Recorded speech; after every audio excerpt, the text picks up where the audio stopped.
રાજકોટના કલબટ રોડ પર આવેલા ફન બ્લાસ્ટ ગેમ ઝોનમાં રવિવારની રજા અને વેકેશનના માહોલ વચ્ચે આગનો બનાવ બનતા અફરાતફરી મચી ગઈ।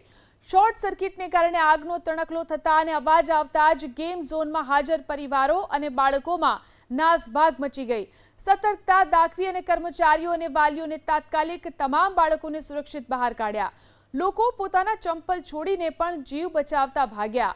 ડેપ્યુટી કમિશનર CK નંદાણી અને મેનેજરના જણાવ્યા અનુસાર આગ મોટી નહોતી અને તણખલા જેવી સ્થિતિને સ્થાનિક સ્તરે જ કાબૂમાં લેવામાં આવી હતી। સદનસીબે આ ઘટનામાં કોઈ જાનહાનિ થઈ નથી, પરંતુ TRP ગેમ ઝોનની દુર્ઘટના બાદ બનેલી આ ઘટનાને પગલે લોકોમાં ફાળ પડી। હાલ ફાયર વિભાગે આ મામલે CCTVના આધારે તપાસ હાથ ધરી છે।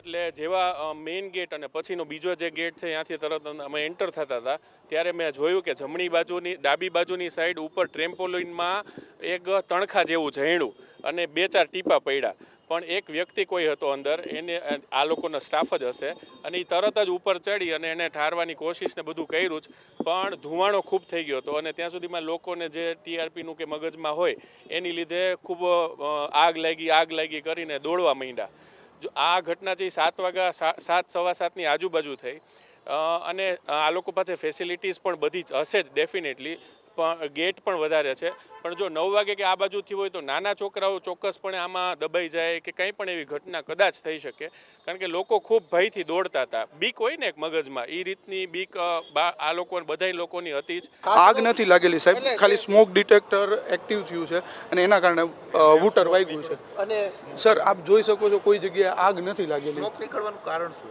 જી સર, અમારી ટીમ અત્યારે ચેક કરે છે કે સ્મોક ના સર, શોર્ટ સર્કિટ આપ જોવો છો, અમારી ટીમ જે છે અત્યારે એ ચેક કરે છે। આ જે ગેમ ઝોન છે, કારણ કે એ ઘટના પછી નવા નોર્મ્સ અમલમાં આવ્યા। આ જે ગેમ ઝોન છે એમાં ફાયર NOC છે એ નવા નોર્મ્સ મુજબ મળેલું છે, જે એમનું પરવાનગી છે એ પણ નવા નોર્મ્સ મુજબ મળેલી છે। તેમ છતાં હાલ અત્યારે આપણે જોઈ લઈએ છીએ કે એમાં કોઈ ત્રુટિ રહેતી નથી। ફાયર NOC તો આપેલું છે, મને ખ્યાલ છે। સતીજો સામે આવશે તો આપણે એ નિવારવા માટે જ કાર્યવાહી કરવાની રહે ઇમિડિયેટલી।